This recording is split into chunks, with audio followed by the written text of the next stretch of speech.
Excellencies, Honorable Ministers, Aida from United, all of you here, all of us here together as one team, thank you for being here. I'm very humbled to be in this great room that Madam Commissioner described as a place where much history has happened. It's very humbling, and it reminds us of how important it is that we take our mission today seriously because of the sacredness of this room and what it has given Africa. But I want to start specifically by recognizing the great words that my fellow panelists have shared. It's very hard even for me to follow these great presentations. Madam Commissioner Ilham Brahim Mahmoud, who spoke eloquently about the role of the African Union over the years to help Africa and to enable Africa with ICTs. And she spoke about the multi-stakeholder model with great support, and I thank her for that. I thank her for her support and eloquence. And the honorable ministers from Burundi and Uganda, who both gave me more praise than I deserve, but really the praise is to them for being here, for representing their governments, representing the aspirations of their people. And I will repeat one more time what the Honorable Minister from Uganda said. Partnering together, governments, as well as all of us, the subjects of these governments, is central to our success. It's central to our success. So thank you, Mr. Minister, for your words. And of course, Ms. Aida Opuku, who represents UNECA, and her eloquent words about the IGF and the importance of the African IGF. I want to give you my unequivocal support to the African IGF. You have it, with our people, with our thinking, in our resources, anything necessary to make the African IGF successful, you have it. Just ask for it.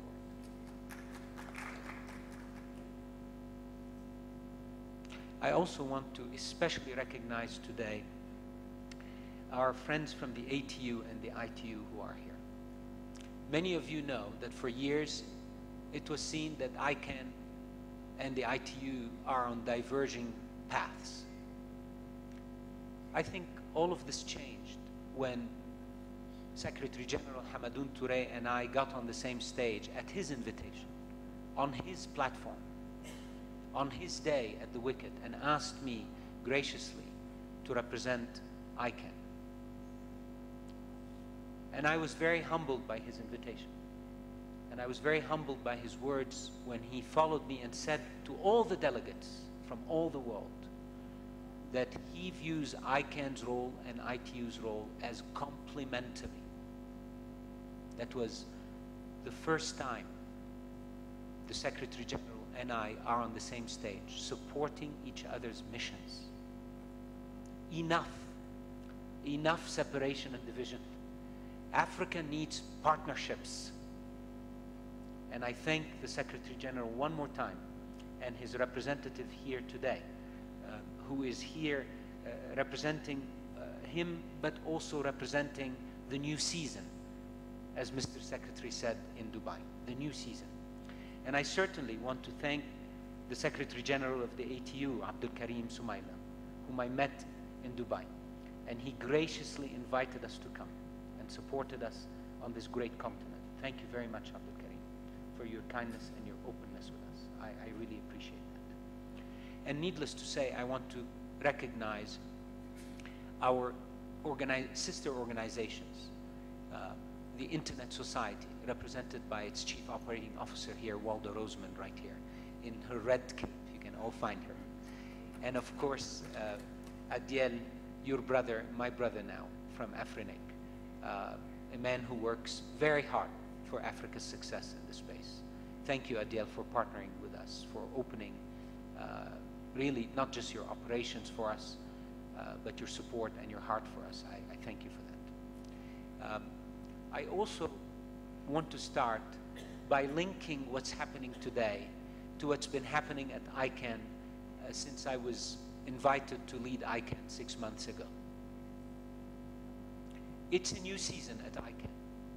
And I think it's a new season in Africa as well. And it's not just me saying this. The cover of The Economist this week, a hopeful continent, a hopeful continent. And it is indeed a hopeful continent. There is so much that Africa offers the world. And the world is waking up to what Africa will do to the world. For years, we've been worried about just getting up. Now the world is counting on us to get up, because all the growth is coming from Africa.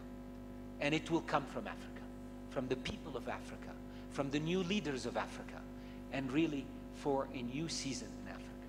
So that's really the spirit with which I come here to you today. Now, in order to make this new season work, ICANN also has to change. And I've announced a series of changes at ICANN. Let me tell you these in very simple terms. First, ICANN is and has been a very US-centric organization. And there is nothing to apologize here for. The internet, in many ways, has started there. The organizations you see today, ICANN, Internet Society, the regional registries, many of them have started through US initiatives. Fine. And the US and us appreciate that this is the history of the internet. But we're now in a new phase where no one organization, no one country, no one institution, and no one person owns the internet. All of us own the internet, and all of us have a responsibility to run the internet together.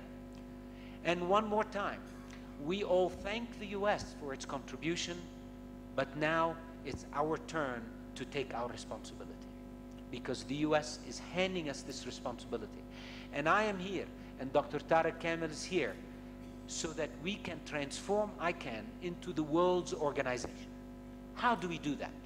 Well, the first thing we just announced in Singapore last week was that ICANN headquarters, which have been based in Los Angeles since the inception of ICANN, will now be divided into 3 global hubs, serving the world 24 hours a day during the working days from around the world.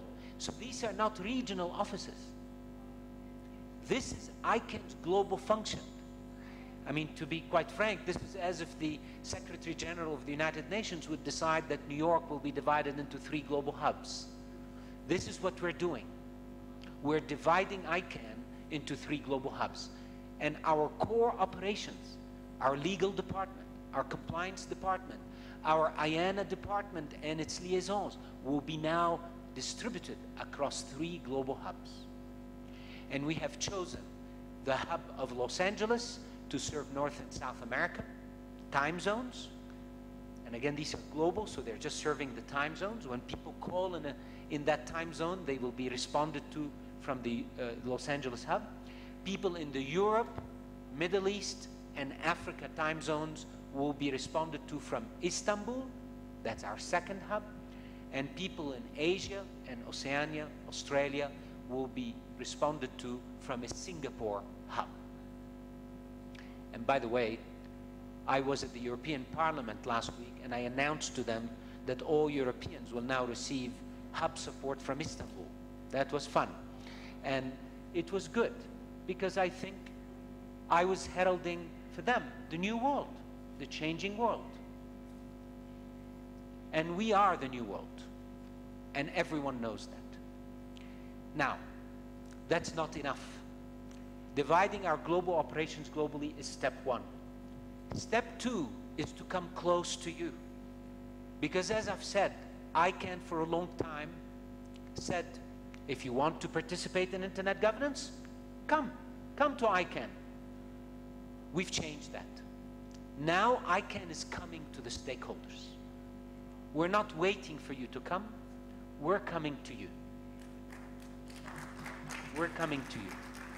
And how do we do that? Well, it's not just opening offices to tell you about ICANN. I tell my team this is like putting loudspeakers everywhere. We don't need more loudspeakers. Africans know what Africa needs. What we need is microphones and ears so we can hear what Africa wants and do it. And so we are moving forward, and this is an announcement I'm making here today for the first time. Last night, Pierre Dangenou, our new Vice President for Africa, presented to me his plan for Africa. And Dr. Tarek Kamel and I reviewed it and approved it last night, and I will now tell you what the plan is. We will give Pierre immediately authorization to have new ICANN staff, at least one representing each of the 6 regions in Africa.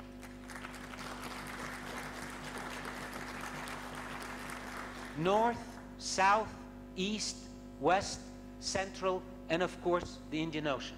We're moving forward with putting teams of ICANN staff in all these regions immediately. And I hope that I won't be a year before all these positions are filled and our microphones and ears are on the ground listening to you and making our mission your mission. Okay? And in addition, we approved for Pierre to have a small staff so that he is supported locally, so he is not alone in managing this growing African presence for ICANN. Furthermore, I told Pierre that we need less ICANN and less, frankly, organizations and more money and resources and effort for Africa. So, to the extent we can lower our cost of presence by partnering with local organizations, let's do it. This is not about building ICANN offices and ICANN, this is about putting our money and our efforts to serve you, to make sure your needs are being met. So we will partner with local organizations, many of whom are here, the ATU, the ITU, ISOC, and AfricaMIG, and the African Union, and we will partner with you so our people are enmeshed with your people and serving your people properly. And I'm happy to tell you that last night we contacted Adiel, and he has agreed at least that our person in the Indian Ocean will be hosted by him at his offices so that we can support this operation. And thank you, Adiel, for that. That's the spirit that I mentioned to you yesterday, a spirit of partnership, not a spirit of assistance, a spirit of partnership. Finally, on the expansion in Africa, I want to tell you, I found out through Pierre and the reports coming to me that there are a lot of issues in Africa related to IANA, to the delegations and redelegations. Africa is rising, and we must support the CCTLDs. We will give them our full support. So I'm announcing today that as part of our Istanbul office, we will put an IANA liaison that is a global liaison, part of our global function, who will be African and will be mostly focused on listening to Africa, understanding the issues of African CCTLDs, and enabling that support so that we can relieve our sister organizations, AfricaMIG and certainly Pierre, who are currently spending a lot of time and not enough time to support you on these issues. So this is my announcement this morning for what we will do in Africa.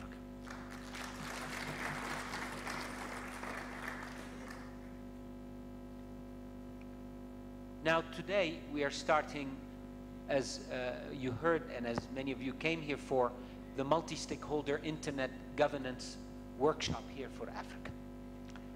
I want to discuss a little bit what I hope we come out with after our day and a half together. But before I do that, I want to touch on the word multi-stakeholder. This is an important word. It comes from our efforts in America. And sometimes in local environments, and I faced that last week in Dubai with the Arab countries and the Arab governments, we couldn't even translate multi-stakeholder in Arabic. It's complicated. It's not a word that is common. And we even called the linguist in Beirut to try and come up with a translation. And then we decided the community should translate it. But it's not about the word. It's about making multi-stakeholderism African. Not importing a multi-stakeholder model. Africa needs to come up with its multi-stakeholder model. We don't impose that. And your model, by continent or by country, may be different. And that's fine. The dials of how much governments are involved, how much academics are involved, how much business are involved, these are local dials. We must respect that. So when the Honorable Minister from Uganda says, governments are living beings, living things, he's right, and especially in Africa. Governments are part of the solution, I said last night. So I urge us to keep this dialogue and to make sure that what comes out of the next day and a half is also an effort to define African multi-stakeholderism and to accept what the community tells us, what works in Africa. You have my word on that. We will not be imposing any models. It is not right, and it is not our method. Our method is to listen to you and help create the right model with you and then make it work for Africa.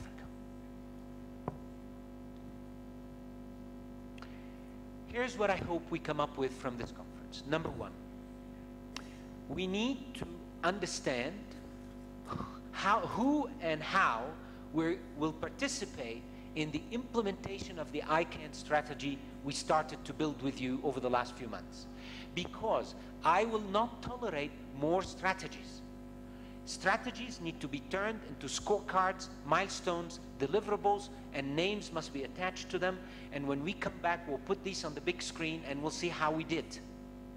And this is about us moving the needle forward.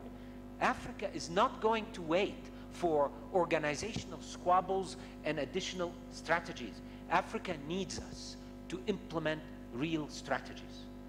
And yesterday we saw the beginning of the implementation. We had a workshop with 62 people discussing how to grow the DNS industry in Africa. That's the kind of thing that needs to happen. So during the next day and a half, we are going to present to you where we need help to implement. And I urge you to put time, to put effort, to put your names down, so we come out leading the world. Leading the world. And by the way, the Africa ICANN strategy is the first place I asked for a strategy to be developed. We're ahead of Latin America. We're ahead of the Arab world. We're ahead of AP. We're in the front now. Let's stay in the front. Second, ICANN is a complicated place. We have many organizations, many supporting bodies, many advisory committees, and frankly, for the country or community that is trying to come and engage with us, it's not that simple. Let's admit it. Our website, even our methods, our processes are very still US and frankly very US law, US language, and US people centric. That's the reality. We must change that. And we are changing that. I'm bringing on board a lot of new people to change how ICANN's posture is. Having said that, I don't want to leave this conference without appealing to all of you to participate in our structures. We have no one from Africa really changing the policies of the GNSO, one of our many critical organizations that makes policies that affect the people of Africa. There's no one there. It's controlled by US companies and European companies and Western companies that are working hard to set these policies. I am inviting you to participate, and the reason I need to give Pierre all this team, this staff, is so we can guide you, we can help you, we can show you the way. I want African on-ramps into the ICANN structures. I will give you the on-ramps, but the on-ramps placed, you need to climb them. Government representation is key. We only have 10 to 15 real government representatives on ICANN's government committee. So when policies come up and the government committee needs to make decisions. Well, guess how these decisions happen? We have a contingent from Europe that's larger than Africa. Contingent from the Western world, they get together, and that's fine. But where's our contingent? Where's our voice? We have 54 voices in Africa that should all be on the ICANN government. Same with the GNSO, same with the technical areas. Our young people in Africa are capable. They have innovation, they have knowledge, they have training. We need them in the technical communities of ICANN so that the voice of Africa is heard across the board, technical voices.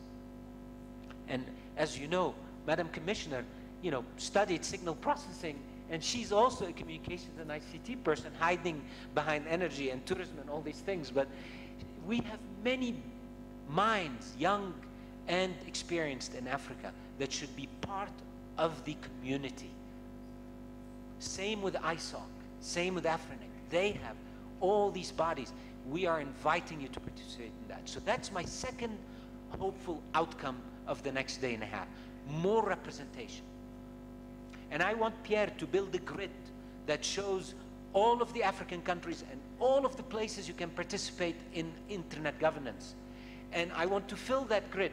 And I want it as a baseline today, and in a year we need to revisit it again and see how well we've done. The third thing I want to bring up, and I only have 4 if you're worried, so I'm on the third thing. This is really my hope, so excuse me for being passionate about them, but I'm so happy that we're together, and I'm hoping we grab this opportunity by the horn. The third thing is Romulo here from Brazil. Is he in the room yet? He's on one of the panels later today, so we will have representation from the Brazilian government at 2. Okay. I want you to all meet him. He's from the Brazilian embassy here. The reason I bring up Brazil, my first ICANN official meeting was in Toronto.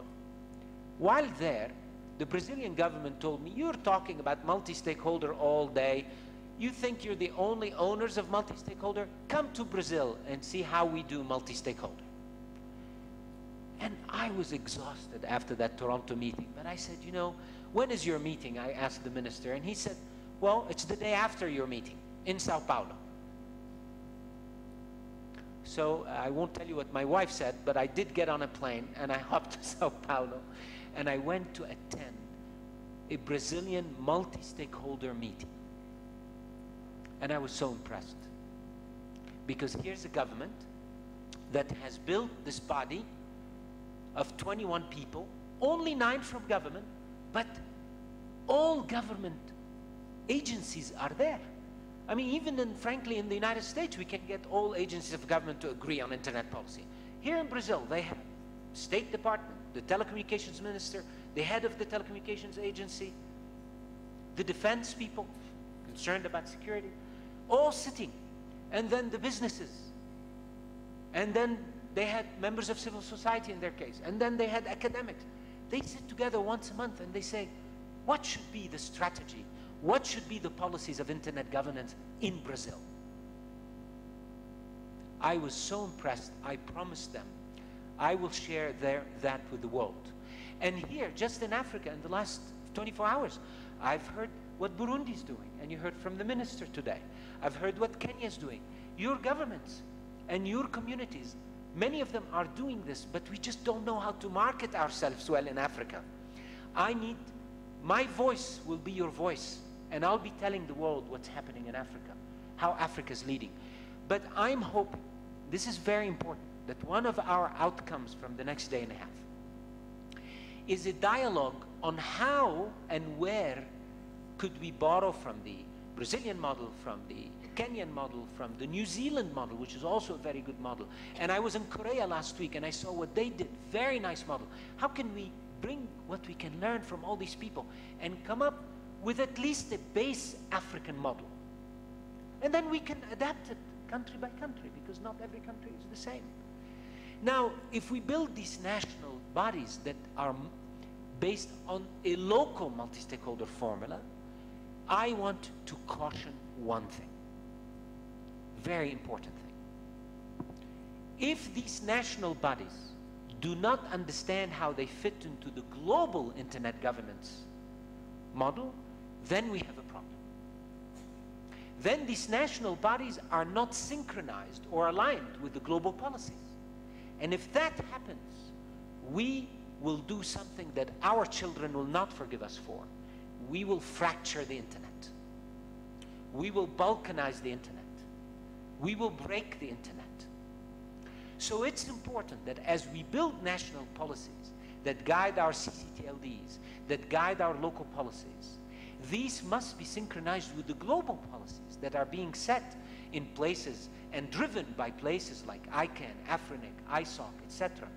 We must align ourselves and participate in these bodies, because the internet's essence is the fact that it unites the world. Let's think about it. What other powerful resource unites the world? Literally. We've become a very divided world. Our good religions end up dividing us. Our good policies end up dividing us. So much divides us. Unity, which was born for Africa in this room, should be our goal for the internet as well. It's a unifying force. And I will personally tell you, that's the only reason I'm sitting in this chair. No other reason. Because I believe that the internet is a unifying force, and we must keep it this way.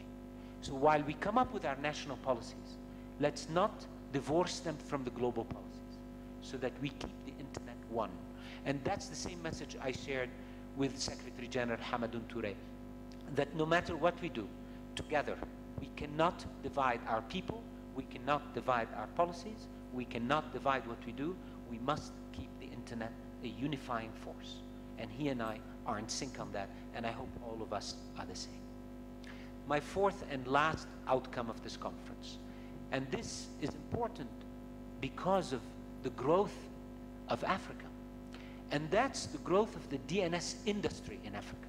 And yesterday when we met with Undersecretary Lopez at UNECA, we talked about that, and the importance of working together at a macro and micro level to ensure that the DNS industry in Africa thrives. I cannot anymore hear that let's talk about various things. At the infrastructure level, that African traffic going to another African country has to go to Europe and come back. It's not sustainable, it's not right. And so the work that ISOC has been doing is remarkable. The work that they're doing with various organizations in Africa and the African Union is important. Similarly, the business of domain names, that our kids, our businesses, our communities send their money to the US to register a domain name. I mean, yesterday in the Arab world, in the meeting, I heard people say that it takes a week to send a fax, to get a CCTLD, to give you a name in Africa. Meanwhile, you can get a .com in less than 10 seconds. It's not right. We must keep this here. We have businesses, we have resources. Now, we will help. Yesterday, I heard loud and clear that to become an ICANN registrar, accredited registrar, and we only have 5 operational ICANN registrars in Africa, out of 1,000 in the world. Something is wrong with the equation. But I was told, have you applied to become an ICANN registrar yourself, Fadi? And I said, no. They said, it's difficult. Go find out all the things we have to do to get approvals from banks, insurance. It's complicated. Somebody sitting in Los Angeles is coming up with all these rules that are immensely difficult for Africa. So we committed to do our best. And Dr. Tariq Kamil and I made commitments yesterday. We will be talking to the African Development Bank. We will work with UNECA. We have relationships in the insurance industry. We will put our personal relationships, and I hope all of us cooperate on that, to change this. And we made a public commitment that I may regret, that we will try as fast as we can by Durban to at least have some initial answers to facilitate this for the African community, because hopefully with your help and our assistance, within a year, I won't be saying we have 5 accredited registrars in Africa. Yesterday I said, I hope we'll have 25.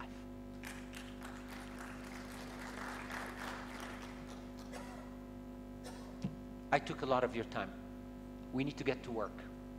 Thank you for being here. Thank you. Thank you, Madam Commissioner, honorable ministers. I thank you so much for continuing your support for us. The IGF, our friends again in the ATU, Secretary General here personally to support us, and the ITU African leader. Thank you for all being here. We appreciate your presence, and all of you here, one by one, thank you. And let's make this a memorable beginning for Africa and for all of us, not for ICANN, for Africa. Thank you.